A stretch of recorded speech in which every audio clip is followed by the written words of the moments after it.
Hello friends, ಎಲ್ಲರಿಗೂ welcome to the study Sudeep YouTube channel. ಇವತ್ತಿನ ಈ ವಿಡಿಯೋದಲ್ಲಿ ನಾವು ಓಲ್ಡ್ ಕ್ವೆಶನ್ ಪೇಪರ್ ಬಗ್ಗೆ ಮಾಹಿತಿಯನ್ನು ನೋಡೋಣ. ಇವು ಎಲ್ಲ ಎಕ್ಸಾಮ್ಗೆ ಭಾಳ ಇಂಪಾರ್ಟೆಂಟ್ ಆಗಿರುತ್ತೆ. ಒಂದ್ಸಲ ಎಲ್ಲರೂ ನೋಡಿಕೊಳ್ಳಿ ಫ್ರೆಂಡ್ಸ್. ಸಂವಿಧಾನಕ್ಕೆ ಸಂಬಂಧಿಸಿದಂತೆ ಈ ಪ್ರಶ್ನೆಗಳನ್ನು ನೋಡೋಣ. ಮೊದಲನೇದಾಗಿ ರಾಷ್ಟ್ರಗೀತೆಯನ್ನು ಬರೆದವರು ಯಾರು ಅಂತ ಕೇಳಲಿದೆ. Options A Bankim Chandra Chatterjee, options B Rabindranath Tagore, option C Sharat Chandra Chatterjee, options D Aurobindo Ghosh. ಇದಕ್ಕೆ ಸರಿಯಾದ ಉತ್ತರ ರವೀಂದ್ರನಾಥ್ ಟ್ಯಾಗೋರ್. ರವೀಂದ್ರನಾಥ್ ಟ್ಯಾಗೋರ್ ಅವರು ರಾಷ್ಟ್ರಗೀತೆಯನ್ನು ರಚನೆ ಮಾಡುತ್ತಾರೆ ಅಂತ ಹೇಳ್ಬೋದು, ಅಂದರೆ ಬರೆಯುತ್ತಾರೆ. ಈ ರವೀಂದ್ರನಾಥ್ ಟ್ಯಾಗೋರ್ ಅವರ ಕಾಲಾವಧಿ 1861ರಿಂದ 1941ರವರೆಗೆ ಇವರ ಕಾಲಾವಧಿ ಇರುತ್ತದೆ. ಇವರು 1861 ಮೇ 7ನೇ ತಾರೀಕಂದು ಇವರ ಜನನ ಆಗುತ್ತದೆ ಕೋಲ್ಕತ್ತಾದಲ್ಲಿ. ಇವರು ಸಾಹಿತ್ಯ ಕೃತಿ ಯಾವುದಪ್ಪ ಅಂತಂದರೆ ಗೀತಾಂಜಲಿ. ಈ ಗೀತಾಂಜಲಿ 1910ರಲ್ಲಿ ಪ್ರಕಾಶಮಾನವನ್ನು ಹೊರಡಿಸ್ತಾರೆ. 1910ರಲ್ಲಿ ಗೀತಾಂಜಲಿಯನ್ನು ಪ್ರಕಾಶಮಾನ ಹೊರಡಿಸ್ತಾರೆ. ಇದು 1913ರಲ್ಲಿ ನೊಬೆಲ್ ಪ್ರಶಸ್ತಿ ಪಡೆದುಕೊಳ್ಳುತ್ತದೆ. ಅಂದರೆ ಏಷ್ಯಾದಲ್ಲೇ ಸಾಹಿತ್ಯ ವಿಭಾಗದಲ್ಲಿ ನೊಬೆಲ್ ಪ್ರಶಸ್ತಿ ಪಡೆದವರು ಯಾರಪ್ಪ ಅಂತಂದರೆ ಅವರೇ ರವೀಂದ್ರನಾಥ್ ಟ್ಯಾಗೋರ್.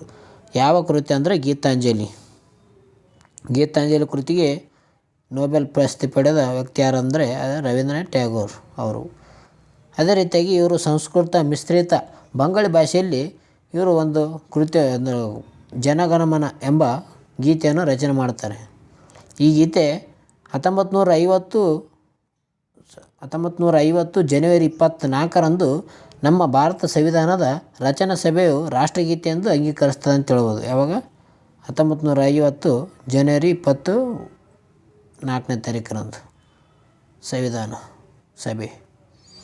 ಅದೇ ರೀತಿಯಾಗಿ ರವೀಂದ್ರನಾಥ್ ಟ್ಯಾಗೋರ್ ಅವರು 1921ರಲ್ಲಿ ಡಿಸೆಂಬರ್ 23ರಂದು ಶಾಂತಿನಿಕೇತನ ಎಂಬ ವಿಶ್ವ ಭಾರತಿ ವಿಶ್ವವಿದ್ಯಾಲಯವನ್ನು ಸ್ಥಾಪನೆ ಮಾಡುತ್ತಾರೆ. ಯಾವಾಗಂದರೆ 1921ರಲ್ಲಿ. ಅದೇ ರೀತಿಯಾಗಿ ಈ ಜನಗಣಮನ, ನಮ್ಮ ರಾಷ್ಟ್ರಗೀತೆ ಆಗಿರುವ ಜನಗಣಮನವು 1900 ಅಂದರೆ ಮೊಟ್ಟ ಮೊದಲ ಬಾರಿಗೆ 1911ರಲ್ಲಿ ಡಿಸೆಂಬರ್ 27ನೇ ತಾರೀಕರಂದು ಕೋಲ್ಕತ್ತಾದಲ್ಲಿ ನಡೆದ, ಅಂದರೆ ಕಾಂಗ್ರೆಸ್ ಅಧಿವೇಶನ ನಡೆದಿರುತ್ತೆ ಕೋಲ್ಕತ್ತಾದಲ್ಲಿ. ಆ ಕೋಲ್ಕತ್ತಾದಲ್ಲಿ ಮೊದಲ ಬಾರಿಗೆ ಅಂದರೆ 1911 ಡಿಸೆಂಬರ್ 27ರಂದು ಮೊಟ್ಟ ಮೊದಲ ಬಾರಿಗೆ ಈ ನಮ್ಮ ರಾಷ್ಟ್ರಗೀತೆಯನ್ನು ಹಾಡಲಾಗುತ್ತದೆ ಅಂತ ಹೇಳ್ಬೋದು ಕೋಲ್ಕತ್ತಾದಲ್ಲಿ. ಮುಂದಿನ ಪ್ರಶ್ನೆ ನೋಡೋಣ. ಅದೇ ರೀತಿ ಮುಂದಿನ ಪ್ರಶ್ನೆ ನೋಡೋದಾದರೆ, ಭಾರತದಲ್ಲಿ ಮತದಾನ ಕನಿಷ್ಠ ವಯಸ್ಸು ಎಷ್ಟು ಅಂತ ಕೇಳಲಾಗಿದೆ. ಎ 15 ವರ್ಷಗಳು, ಆಪ್ಷನ್ಸ್ ಬಿ 18 ವರ್ಷಗಳು, ಆಪ್ಷನ್ ಸಿ 21 ವರ್ಷಗಳು, ಆಪ್ಷನ್ಸ್ ಡಿ 25 ವರ್ಷಗಳು. ಇದಕ್ಕೆ ಸರಿಯಾದ ಉತ್ತರ ಆಪ್ಷನ್ಸ್ ಬಿ 18 ವರ್ಷಗಳು. ಭಾರತದಲ್ಲಿ ಮತದಾನದ ಕನಿಷ್ಠ ವಯಸ್ಸು ಎಷ್ಟಂದರೆ 18 ವರ್ಷಗಳಾಗಿವೆ. ಸಂವಿಧಾನದ 61ನೇ ತಿದ್ದುಪಡಿ ಮಾಡಿಗೆಸಿಂದ 1988ರಲ್ಲಿ ನಮ್ಮ ಸಂವಿಧಾನಕ್ಕೆ ತಿದ್ದುಪಡಿ ಮಾಡಿ ಈ ಮತದಾನ ವಯಸ್ಸನ್ನು 21 ವರ್ಷದಿಂದ, ಅಂದರೆ ಮೊದಲು 21 ವರ್ಷ ಇದ್ದವು 18 ವರ್ಷಕ್ಕೆ ಇಳಿಸ್ತಾರೆ. ಯಾವಾಗಂದರೆ 1988ರಲ್ಲಿ ಸಂವಿಧಾನಕ್ಕೆ 61ನೇ ತಿದ್ದುಪಡಿ ಮಾಡಿ 61ನೇ ತಿದ್ದುಪಡಿ. ಅದೇ ರೀತಿಯಾಗಿ ಈ ತಿದ್ದುಪಡಿ ತಂದು 1989ರಲ್ಲಿ ಲೋಕಸಭಾ ಚುನಾವಣೆಯಲ್ಲಿ 18ನೇ ವಯಸ್ಸಿನವರಿಗೆ ಮತ ಹಾಕಲು ಅವಕಾಶವನ್ನು ಕಲ್ಪಿಸಲಾಗುತ್ತದೆ ಅಂತ ಹೇಳ್ಬೋದು. ಯಾವಾಗಂದರೆ 1989ರಲ್ಲಿ. ಈ ಮತದಾನ ವಯಸ್ಸನ್ನು 18 ವರ್ಷಕ್ಕೆ ತಂದಾಗ ಪ್ರಧಾನಮಂತ್ರಿ ಯಾರಾಗಿರ್ತಾರೆ ಅಂದರೆ ರಾಜೀವ್ ಗಾಂಧಿ ಆಗಿರ್ತಾರೆ. ರಾಜೀವ್ ಗಾಂಧಿ ಸರ್ಕಾರ ಇರ್ತದೆ ಅಂತ ಹೇಳ್ಬೋದು. ರಾಜೀವ್ ಗಾಂಧಿ ಸರ್ಕಾರ ಇದ್ದಾಗ ಈ ಭಾರತ ಮತದಾನ ಕನಿಷ್ಠ ವಯಸ್ಸನ್ನು 18 ವರ್ಷಕ್ಕೆ ಇಳಿಸಲಾಗುತ್ತದೆ. 21 ವರ್ಷದಿಂದ 18 ವರ್ಷ. ಮುಂದೆ ನೋಡೋಣ ಪ್ರಶ್ನೆ. ಮುಂದಿನ ಪ್ರಶ್ನೆ ನೋಡೋದಾದರೆ, ಲೋಕಸಭೆ ಚುನಾವಣೆಗೆ ನಿಲ್ಲಲು ಕನಿಷ್ಠ ವಯಸ್ಸು ಡ್ಯಾಶ್ ಇದೆ. ಅಂದರೆ ಲೋಕಸಭೆ ಚುನಾವಣೆಗೆ ನಿಲ್ಲಲು ಎಷ್ಟು ವಯಸ್ಸಾಗಿರ್ಬೇಕು ಅಂತ ಇದೆ. ಇದು ಆಪ್ಷನ್ಸ್ ಎ 35 ವರ್ಷಗಳು, ಆಪ್ಷನ್ಸ್ ಬಿ 18 ವರ್ಷಗಳು, ಆಪ್ಷನ್ ಸಿ 21 ವರ್ಷಗಳು, ಆಪ್ಷನ್ಸ್ ಡಿ 25 ವರ್ಷಗಳು. ಇದಕ್ಕೆ ಸರಿಯಾದ ಉತ್ತರ ಆಪ್ಷನ್ಸ್ ಡಿ 25 ವರ್ಷಗಳು. ಲೋಕಸಭೆಯ ಚುನಾವಣೆಗೆ ನಿಲ್ಲಲು ಕನಿಷ್ಠ ವಯಸ್ಸು 25 ವರ್ಷಗಳಾಗಿರಬೇಕು. ಲೋಕಸಭೆಯು ಸಂಸತ್ತಿನ ಕೆಳಮನೆಯಾಗಿದೆ. ಇದು ಲೋಕಸಭೆ ಸಂಸತ್ತಿನ ಕೆಳಮನೆ. ಇದನ್ನು ಜನಸಾಮಾನ್ಯರ ಸದನ ಅಂತಾರೆ ಅಥವಾ ಜನಸದನ ಅಂತಾರೆ. ಇವ್ರದನ್ನು ಜನಪ್ರಿಯ ಸದನ ಎನ್ನಬಹುದು. ಇದನ್ನು ಜನಸಾಮಾನ್ಯರ ಸದನ ಮತ್ತು ಜನಪ್ರಿಯ ಸದನ ಅಂತಾರೆ ಇದನ್ನು. ಇದು ಲೋಕಸಭೆಯ ಮೊಟ್ಟ ಮೊದಲ ಬಾರಿಗೆ ಈ ಜಿ ಮಾಳವಂಕರ್ ಅವರನ್ನು ಲೋಕಸಭೆಯ ಮೊಟ್ಟ ಮೊದಲ ಸ್ಪೀಕರಾಗಿ ನೇಮಕ ಮಾಡಲಾಗುತ್ತದೆ. ಅಂದರೆ ಲೋಕಸಭೆಯ ಮೊಟ್ಟ ಮೊದಲ ಸ್ಪೀಕರ್ ಯಾರಂದರೆ ಜಿ ಮಾಳವಂಕರ್. ಭಾಳ ಇಂಪಾರ್ಟೆಂಟ್, ನೋಡಿಕೊಳ್ಳಿ. ಜಿ ಮಾಳವಂಕರ್ ಅಂತ ಹೇಳ್ಬೋದು ನಾವು. ಮೊಟ್ಟ ಮೊದಲ ಲೋಕಸಭಾ ಸ್ಪೀಕರ್ ಆಗಿದ್ದಾರೆ. ಅದೇ ರೀತಿಯಾಗಿ ಲೋಕಸಭೆಯ ಅಧ್ಯಕ್ಷರು ಯಾರಿದ್ದಾರೆ ಅಂದರೆ ಪ್ರಸ್ತುತ ಓಂ ಬಿರ್ಲಾ ಅವರು ಲೋಕಸಭೆಯ ಅಧ್ಯಕ್ಷರಿದ್ದಾರೆ. ಓಂ ಬಿರ್ಲಾ ಲೋಕಸಭೆಯ ಪ್ರಸ್ತುತ ಅಧ್ಯಕ್ಷರು ಓಂ ಬಿರ್ಲಾ ಇದ್ದಾರೆ. ಸಂಸತ್ತಿನ ನಿಯಮ ಪ್ರಕಾರ ಲೋಕಸಭೆಯು ಗರಿಷ್ಠ 552 ಸದಸ್ಯರನ್ನು ಹೊಂದಿರುತ್ತದೆ. ಎಷ್ಟು? 552 ಸದಸ್ಯರನ್ನು ಈ ಲೋಕಸಭೆ ಒಳಗೊಂಡಿರ್ತದೆ. ಈ ಅಧಿವೇಶನಗಳನ್ನು ವರ್ಷದಲ್ಲಿ 3 ಬಾರಿಗೆ ನಡೆಸುತ್ತಾರೆ. ಅಂದರೆ ಲೋಕಸಭೆಯಲ್ಲಿ ಅಧಿವೇಶನಗಳನ್ನು ನಡೆಸ್ತಾರೆ. ಅಂದರೆ ಒಂದು ವರ್ಷದಲ್ಲಿ 3 ಬಾರಿ ಲೋಕಸಭೆ ಅಧಿವೇಶನ ನಡೆಸುತ್ತಾರೆ. ಮೊದಲನೇದಾಗಿ ಸಾಮಾನ್ಯವಾಗಿ ಬಜೆಟ್ ಅಧಿವೇಶನ ಆಗಿರ್ಬೋದು, ಮಾನ್ಸೂನ್ ಅಧಿವೇಶನ ಆಗಿರ್ಬೋದು, ಚಳಿಗಾಲ ಅಧಿವೇಶನ ಆಗಿ ಎಂದು ಕರೆಯಬಹುದು. ಈ 3 ಅಧಿವೇಶನವನ್ನು ಸಾಮಾನ್ಯ ಬಜೆಟ್ ಅಧಿವೇಶನ ಆಗಿರ್ಬೋದು, ಮಾನ್ಸೂನ್ ಅಧಿವೇಶನ ಆಗಿರ್ಬೋದು, ಚಳಿಗಾಲದ ಅಧಿವೇಶನ ಎಂದು 3 ರೀತಿಯಲ್ಲಿ ಒಂದು ವರ್ಷದಲ್ಲಿ 3 ಬಾರಿ ಈ ಲೋಕಸಭೆಯ ಬಜೆಟನ್ನು ಹೇಳ್ತಾರೆ, ಅಧಿವೇಶನ ನಡೆಯುತ್ತವೆ. ಮುಂದಿನ ಪ್ರಶ್ನೆ ನೋಡೋಣ. ಅದೇ ರೀತಿ ಮುಂದಿನ ಪ್ರಶ್ನೆ ನೋಡೋದಾದರೆ, ರಾಜನೀತಿಯ ನಿರ್ದೇಶಕ ತತ್ವಗಳನ್ನು ಡ್ಯಾಶ್ನಲ್ಲಿ ಪ್ರತಿಷ್ಠಾಪಿಸಲಾಗಿದೆ. ಆಪ್ಷನ್ಸ್ ಎ ಸಂವಿಧಾನದ 5ನೇ ಭಾಗ, ಆಪ್ಷನ್ಸ್ ಬಿ ಸಂವಿಧಾನದ 3ನೇ ಭಾಗ, ಆಪ್ಷನ್ಸ್ ಸಿ ಸಂವಿಧಾನದ 6ನೇ ಭಾಗ, ಆಪ್ಷನ್ಸ್ ಡಿ ಸಂವಿಧಾನದ 4ನೇ ಭಾಗ. ಇದಕ್ಕೆ ಸರಿಯಾದ ಉತ್ತರ ಆಪ್ಷನ್ಸ್ ಡಿ ಸಂವಿಧಾನದ 4ನೇ ಭಾಗ. ರಾಜನೀತಿ ನಿರ್ದೇಶಕ ತತ್ವಗಳನ್ನು ಸಂವಿಧಾನದ 4ನೇ ಭಾಗದಲ್ಲಿ ಪ್ರತಿಷ್ಠಾಪಿಸಲಾಗಿದೆ.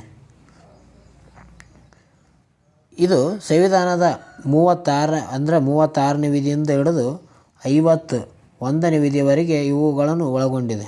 ರಾಜನೀತಿ ನಿರ್ದೇಶಕ ತತ್ವಗಳನ್ನು ಒಳಗೊಂಡಿದೆ. 36ನೇ ವಿಧಿಯಿಂದ 51ನೇ ವಿಧಿಯವರೆಗೆ ಈ ರಾಜ್ಯ ನಿರ್ದೇಶಕ ತತ್ವಗಳನ್ನು ವಿಧಿಗಳನ್ನು ತಿಳಿಸುತ್ತದೆ. ಈ ರಾಜ್ಯ ನಿರ್ದೇಶಕ ತತ್ವಗಳು ಸುಖೆ ರಾಜ್ಯ ಅಥವಾ ಕಲ್ಯಾಣ ರಾಜ್ಯ ಎಂದು ರೂಪಿಸಲಾಗಿದೆ. ಇವನ್ನು ಕೇಂದ್ರ ಮತ್ತು ರಾಜ್ಯ ಸರ್ಕಾರಗಳು ರೂಪಿಸುವ ತತ್ವಗಳಿವೆ ಎಂದು ಹೇಳ್ಬೋದು. ಅಂದರೆ ಕೇಂದ್ರ ಸರ್ಕಾರ ಆಗಿರ್ಬೋದು, ರಾಜ್ಯ ಸರ್ಕಾರ ಆಗಿರ್ಬೋದು, ಇವುಗಳನ್ನು ಬಳಕೆ ಮಾಡಿಕೊಳ್ಳಬಹುದಾಗಿದೆ. ಇವು ಗಾಂಧಿ ತತ್ವ, ಸಮಾಜವಾದಿ ತತ್ವ, ಉದಾರವಾದಿ ತತ್ವಗಳ ಮೇಲೆ ರೂಪಿತವಾಗಿದೆ ಅಂತ ಹೇಳ್ಬೋದು. ಇವು 3 ರೀತಿಯಲ್ಲಿ ರೂಪಿತವಾಗಿವೆ. ಒಂದು ಗಾಂಧಿ ತತ್ವ ಆಗಿರ್ಬೋದು, ಎರಡನೇದು ಉದಾರವಾದಿ ತತ್ವ ಆಗಿರ್ಬೋದು, ಮೂರನೇದು ಸಮಾಜವಾದಿ ತತ್ವ ಆಗಿರ್ಬೋದು. ಈ 3 ರೀತಿಯಲ್ಲಿ ಈ ರಾಜನೀತಿ ನಿರ್ದೇಶಕ ತತ್ವಗಳನ್ನು ಒಳಗೊಂಡಿದೆ ಅಂತ ಹೇಳ್ಬೋದು ನಾವು.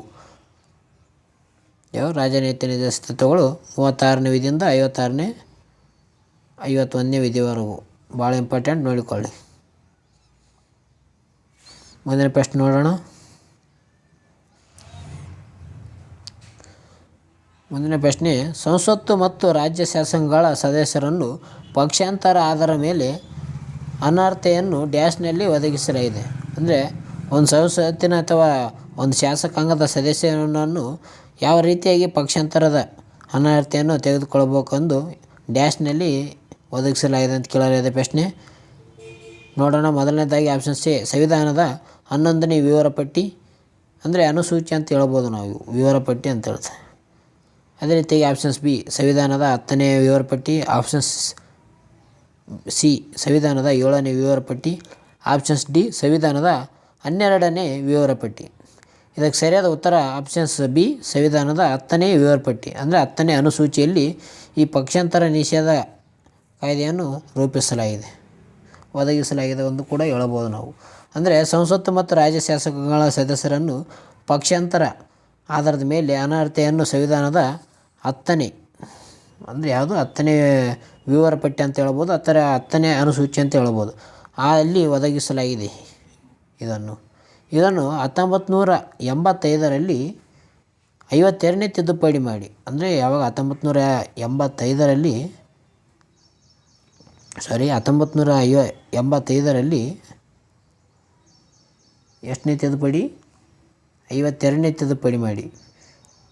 1985ರಲ್ಲಿ 52ನೇ ತಿದ್ದುಪಡಿ ಮಾಡಿ ಪಕ್ಷಾಂತರ ನಿಷೇಧ ಕಾಯ್ದೆಯನ್ನು 10ನೇ ಅನುಸೂಚಿಯಲ್ಲಿ ಸೇರ್ಪಡಿಸುತ್ತಾರೆ.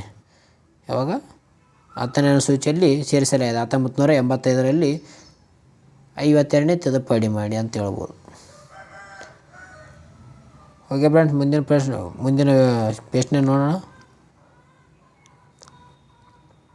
ಅದೇ ರೀತಿಯಾಗಿ 6ನೇ ಪ್ರಶ್ನೆ ನೋಡೋದಾದರೆ, ಒಬ್ಬ ರಾಜ್ಯಪಾಲರು ರಾಷ್ಟ್ರಪತಿಯ ಇಚ್ಛೆ ಅನುಸಾರ ತಮ್ಮ ಪದವಿ ಅಥವಾ ಅಧಿಕಾರದಲ್ಲಿದ್ದರೂ ಸಹ ಡ್ಯಾಶ್ನ ಒಂದು ಅವಿಭಾಜ್ಯ ಅಂಗವಾಗಿದ್ದಾರೆ. ಅಂದರೆ ರಾಜ್ಯಪಾಲರು ಯಾವ ಅವಿಭಾಜ್ಯ ಅಂಗವಾಗಿದ್ದಾರೆ ಅಂತ ಕೇಳಿದ್ದಾರೆ. Options A Lok Sabha, options B ರಾಜ್ಯಸಭೆ, ಆಪ್ಷನ್ಸ್ ಸಿ ರಾಜ್ಯ ಶಾಸಕಾಂಗ, ಆಪ್ಷನ್ಸ್ ಡಿ ಇವುಗಳಲ್ಲಿ ಯಾವುದೂ ಅಲ್ಲ. ಇದಕ್ಕೆ ಸರಿಯಾದ ಉತ್ತರ ಆಪ್ಷನ್ಸ್ ಸಿ ರಾಜ್ಯ ಶಾಸಕಾಂಗ. ಈ ರಾಜ್ಯ ಶಾಸಕಾಂಗದಲ್ಲಿ ಈ ರಾಜ್ಯಪಾಲರು ಒಂದು ಅವಿಭಾಜ್ಯ ಅಂಗವಾಗಿರ್ತಾರೆ. ಸಂವಿಧಾನದ 168ನೇ ವಿಧಿಯ ಪ್ರಕಾರ ಪ್ರತಿಯೊಂದು ರಾಜ್ಯವು ವಿಧಾನಮಂಡಲ ಹೊಂದಬೇಕಂತ ಹೇಳುತ್ತದೆ. 168ನೇ ವಿಧಿ ಪ್ರತಿಯೊಂದು ರಾಜ್ಯಕ್ಕೂ ವಿಧಾನಸಭೆ ಇರಬೇಕಂತ ಹೇಳುತ್ತದೆ ಅಂತ ಹೇಳ್ಬೋದು. ಅದೇ ರೀತಿಯಾಗಿ ಸಂವಿಧಾನಾತ್ಮಕವಾಗಿ ರಾಜ್ಯಪಾಲರು ರಾಜ್ಯದ ಮೊದಲ ಪ್ರಜೆ ಆಗಿರ್ತಾರೆ. ಅಂದರೆ ರಾಜ್ಯದ ಮೊದಲ ಪ್ರಜೆ ಯಾರಪ್ಪ ಅಂತಂದ್ರೆ ರಾಜ್ಯಪಾಲ. ಜೊತೆಗೆ ಮುಖ್ಯಸ್ಥ ಕೂಡ ಅನ್ಬೋದು ನಾವು. ಅವರು ರಾಜ್ಯದ ಮೊದಲ ಮುಖ್ಯಸ್ಥ ಯಾರಪ್ಪ ಅಂತಂದರೆ ರಾಜ್ಯಪಾಲರಾಗಿರ್ತಾರೆ. ಇವರು ಪ್ರಧಾನಮಂತ್ರಿ ಮತ್ತು ಅವರ ಕೇಂದ್ರ ಮಂತ್ರಿಮಂಡಲ ಶಿಫಾರಸಿನ ಮೇರೆಗೆ ರಾಷ್ಟ್ರಪತಿಗಳು ರಾಜ್ಯಪಾಲರನ್ನು ನೇಮಕ ಮಾಡ್ತಾರೆ. ಅಂದರೆ ರಾಜ್ಯಪಾಲರನ್ನು ನೇಮಕ ಮಾಡೋರು ಯಾರಪ್ಪ ಅಂತಂದರೆ ರಾಷ್ಟ್ರಪತಿಯವರು ರಾಜ್ಯಪಾಲರನ್ನು ಪ್ರಧಾನಮಂತ್ರಿ ಅವರ ಕೇಂದ್ರ ಮಂತ್ರಿಮಂಡಲದ ಶಿಫಾರಸಿನ ಮೇರೆಗೆ ಆಯ್ಕೆ ಮಾಡ್ತಾರೆ ಅಂತ ಹೇಳ್ಬೋದು ಈ ರಾಜ್ಯಪಾಲರನ್ನು. ಪ್ರಸ್ತುತ ನಮ್ಮ ಕರ್ನಾಟಕ ರಾಜ್ಯದ ರಾಜ್ಯಪಾಲರು ತಾವರ್ಚಂದ್ ಗೆಹ್ಲೋಟ್ ಇದ್ದಾರೆ. ತಾವರ್ಚಂದ್ ಗೆಹ್ಲೋಟ್.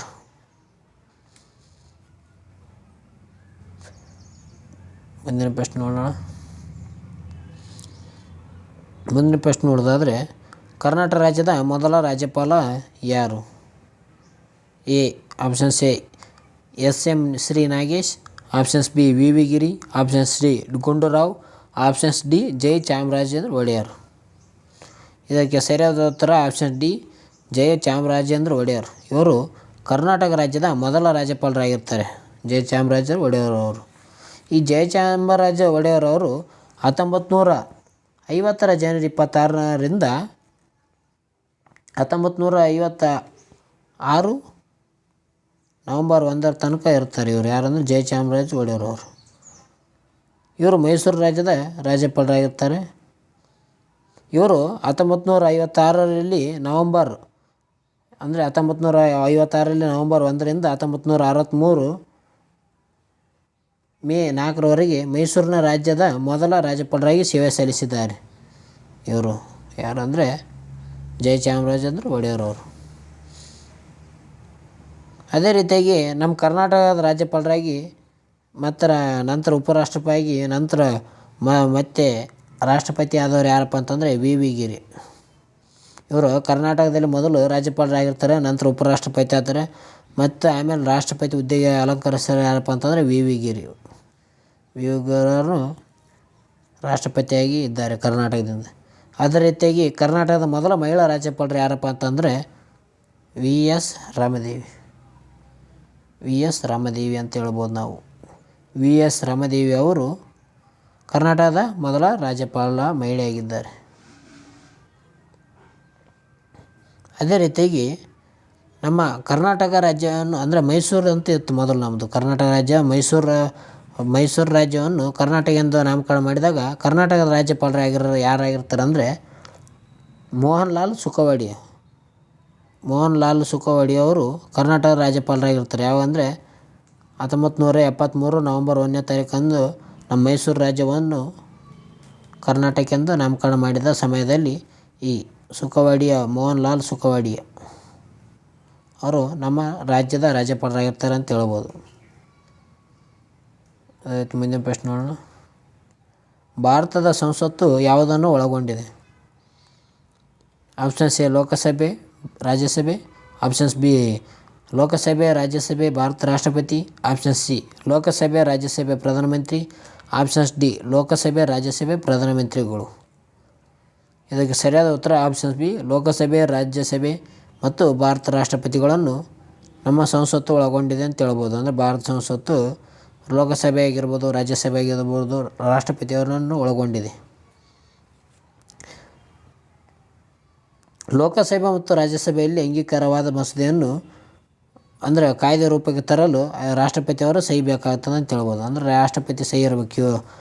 ಲೋಕಸಭೆ ಆಗಿರ್ಬೋದು, ರಾಜ್ಯಸಭೆ ಆಗಿರ್ಬೋದು, ಒಂದು ಯಾವುದನ್ನು ಕಾಯ್ದೆಯನ್ನು ರಾಷ್ಟ್ರಪತಿ ಕಳಿಸಿದಾಗ ಈ ರಾಷ್ಟ್ರಪತಿ ಸಹಿ ಮಾಡಿದಾಗ ಅದು ಕಾಯ್ದೆಯಾಗಿ ಜಾರಿ ಆಗ್ತದೆ ಅಂತ ಹೇಳ್ಬೋದು. ಒಂದು ಮಸೂದೆಯನ್ನು ಕಾಯ್ದೆಯಾಗಿ ಜಾರಿ ಮಾಡಲು ರಾಷ್ಟ್ರಪತಿಯವರ ಸೈನ್ ಇಂಪಾರ್ಟೆಂಟು. ಮುಂದಿನ ಪ್ರಶ್ನೆ ನೋಡೋಣ. ಇವುಗಳಲ್ಲಿ ಯಾವುದು ಭಾರತದ ರಾಷ್ಟ್ರೀಯ ಜಲ ಪ್ರಾಣಿ? ಭಾರತೀಯ ರಾಷ್ಟ್ರೀಯ ಜಲಪ್ರಾಣಿ ಯಾವುದಪ್ಪ ಅಂತಂದರೆ ಆಪ್ಷನ್ಸ್ ಎ ಆಮೆ, ಆಪ್ಷನ್ಸ್ ಬಿ ಗಂಗಾ ನದಿಯ ಗರಿಯಲ್ಗಳು, ಆಪ್ಷನ್ಸ್ ಸಿ ನೀಲಿ ತಿಮಿಂಗಲ, ಆಪ್ಷನ್ಸ್ ಡಿ ಗಂಗಾ ನದಿಯ ಡಾಲ್ಫಿನ್ಗಳು. ಇದಕ್ಕೆ ಸರಿಯಾದ ಉತ್ತರ ಆಪ್ಷನ್ಸ್ ಡಿ ಗಂಗಾ ನದಿಯ ಡಾಲ್ಫಿನ್ಗಳು. ಗಂಗಾ ನದಿಯ ಡಾಲ್ಫಿನ್ಗಳು ಭಾರತ ರಾಷ್ಟ್ರೀಯ ಜಲಚರ ಪ್ರಾಣಿಯಾಗಿದೆ ಅಂತ ಹೇಳ್ಬೋದು. ಇದು ಡಾಲ್ಫಿನ್ಗಳು ನೀರಿನಲ್ಲಿ ವಾಸಿಸುವ ಒಂದು ಸಸ್ತನಿಯಾಗಿದೆ ಅಂತ ಹೇಳ್ಬೋದು. 2022ರಲ್ಲಿ ಅಂದರೆ 2022ರಲ್ಲಿ ಮಾರ್ಚ್ನ ತಿಂಗಳಾಗ ಈ ಭಾರತದ ಸರ್ಕಾರ ಏನು ಮಾಡ್ತಂದರೆ ಅಕ್ಟೋಬರ್ 5ನೇ ತಾರೀಖನ್ನು ರಾಷ್ಟ್ರೀಯ ಡಾಲ್ಫಿನ್ ದಿನವನ್ನಾಗಿ ಆಚರಿಸಲು ನಿರ್ಧರಿಸ್ತದೆ. ಯಾವಾಗ? ಅಕ್ಟೋಬರ್ 5 ಯಾವಪ್ಪ ಅಂತಂದರೆ ಡಾಲ್ಫಿನ್ಗಳ ದಿನಾಚರಣೆ ಇದೆ. 2022ರಿಂದ ಆಚರಣೆ ಮಾಡ್ತಾ ಇದೆ ಅಂತ ಭಾರತ ಹೇಳಿದೆ. ಅದೇ ರೀತಿಯಾಗಿ 2010ರಿಂದ 2020ರವರೆಗೆ 2010ರಿಂದ 2020ರವರೆಗೆ ಈ ದಶಕವನ್ನು ಗಂಗಾ ನದಿ ಡಾಲ್ಫಿನ್ ಸಂರಕ್ಷಣಾ ಕ್ರಿಯಾ ಯೋಜನೆ ದಶಕವನ್ನಾಗಿ ಎಂದು ಘೋಷಿಸಿದೆ. ಇದು ಅಂದರೆ ಡಾಲ್ಫಿನ್ ಕ್ರಿಯಾ ಯೋಜನೆಯಾಗಿ ಈ 2010ರಿಂದ 2020ರವರೆಗೆ ಇರುವ ದಶಕವನ್ನು ಈ ಕ್ರಿಯಾ ಯೋಜನೆಯ ದಶಕವೆಂದು ಘೋಷಿಸಿದೆ ನಮ್ಮ ಭಾರತ ಸರ್ಕಾರ. ಅದೇ ರೀತಿಯಾಗಿ ಇದರ ಬಗ್ಗೆ ನೋಡೋದಾದರೆ, ಒಳಗಿನ ಅಂಶ ನೋಡೋದಾದರೆ, ನಮ್ಮ ಭಾರತ ದೇಶದ ರಾಷ್ಟ್ರೀಯ ಹೂವು ಯಾವುದು ಅಂದರೆ ಕಮಲ ಇದೆ. ರಾಷ್ಟ್ರೀಯ ಹೂವು ಕಮಲ. ಸಾರಿ, ಮೊಬೈಲಲ್ಲಿದೆ ಅಲ್ಲ, ಅದಕ್ಕೆ ಬರೆಯೋದಕ್ಕೆ ಸ್ವಲ್ಪ ಆಗೋಲ್ಲ, ಅಡ್ಜಸ್ಟ್ ಮಾಡಿಕೊಳ್ಳಿರಿ. ರಾಷ್ಟ್ರೀಯ ನದಿ ಯಾವುದಪ್ಪ ಅಂತಂದರೆ ಗಂಗಾ. ರಾಷ್ಟ್ರೀಯ ನದಿ ಗಂಗಾ ಇದೆ. ಅದೇ ರೀತಿಯಾಗಿ ರಾಷ್ಟ್ರೀಯ ಹಣ್ಣು ಮಾವು ಇದೆ. ರಾಷ್ಟ್ರೀಯ ಮರ ಆಲದ ಮರ. ರಾಷ್ಟ್ರೀಯ ಪ್ರಾಣಿ ಹುಲಿ. ಇದು ರಾಷ್ಟ್ರೀಯ ಪ್ರಾಣಿ ಯಾವುದಪ್ಪ ಅಂತಂದರೆ ಹುಲಿ. ರಾಷ್ಟ್ರೀಯ ಪ್ರಾಣಿ ಹುಲಿ ಆಗಿದೆ. ಇದನ್ನು 1973ರಿಂದ ಹೇಳ್ಬೋದು ನಾವು ರಾಷ್ಟ್ರೀಯ ಪ್ರಾಣಿ ಹುಲಿ ಅಂತ. ಹಾಗಾದರೆ ನಿಮಗೆ ಕ್ವಶನ್ ಕೊಡ್ತೀನಿ ಒಂದು. ರಾಷ್ಟ್ರೀಯ ಪ್ರಾಣಿ 1973ರಿಂದ ಹುಲಿ ಆದರೆ ಇದಕ್ಕಿಂತ ಮುಂಚೆ ಯಾವ ಪ್ರಾಣಿ ರಾಷ್ಟ್ರೀಯ ಹುಲಿ ಇದಾಗಿತ್ತಂತ ಕಮೆಂಟ್ ಮೂಲಕ ತಿಳಿಸಿ. ಅದೇ ರೀತಿಯಾಗಿ ರಾಷ್ಟ್ರೀಯ ಪಕ್ಷಿ ಯಾವುದಂದರೆ ನವಿಲಾಗಿದೆ. ರಾಷ್ಟ್ರೀಯ ಕ್ರೀಡೆ ಆಯ್ಕೆಯಾಗಿದೆ. ರಾಷ್ಟ್ರೀಯ ಸ್ಮಾರಕ ಯಾವುದಪ್ಪ ಅಂತಂದರೆ ಇಂಡಿಯಾ ಗೇಟ್ ಯಾವುದಂದರೆ ರಾಷ್ಟ್ರೀಯ ಸ್ಮಾರಕ. ಅದೇ ರೀತಿಯಾಗಿ ರಾಷ್ಟ್ರೀಯ ಸರೀಸೃಪ ಕಾಳಿಂಗ ಸರ್ಪ ಆಗಿರ್ಬೋದು. ರಾಷ್ಟ್ರೀಯ ಕ್ಯಾಲೆಂಡರ್ ಯಾವುದಂದರೆ ಶಕ ಕ್ಯಾಲೆಂಡರ್ ಅವರು ರಾಷ್ಟ್ರೀಯ ಕ್ಯಾಲೆಂಡರ್ ಆಗಿದೆ. ರಾಷ್ಟ್ರೀಯ ಚಿಹ್ನೆ ಯಾವುದಂದರೆ 4 ಮುಖದ ಸಿಂಹಬೋಧಿಯ ಚಿತ್ರ. 4 ಮುಖದ ಸಿಂಹಬೋಧಿಯ ಚಿತ್ರ ಅಂತ ಹೇಳ್ಬೋದು ನಾವು. ಅದೇ ರೀತಿ ಮುಂದಿನ ಪ್ರಶ್ನೆ ನೋಡೋದಾದರೆ, ಭಾರತದ ಚುನಾವಣಾ ಆಯೋಗಕ್ಕೆ ಈ ಕೆಳಗಿನವುಗಳಲ್ಲಿ ಯಾವುದರ ಚುನಾವಣೆಯು ಸಂಬಂಧಿಸಿಲ್ಲ. ಅಂದರೆ ಈ ನಮ್ಮ ಚುನಾವಣಾ ಆಯೋಗವು ನಡೆಸುವ ಚುನಾವಣೆಗಳು ಯಾವುದಂತ ಕೇಳಿದ್ದಾರೆ ಪ್ರಶ್ನೆ.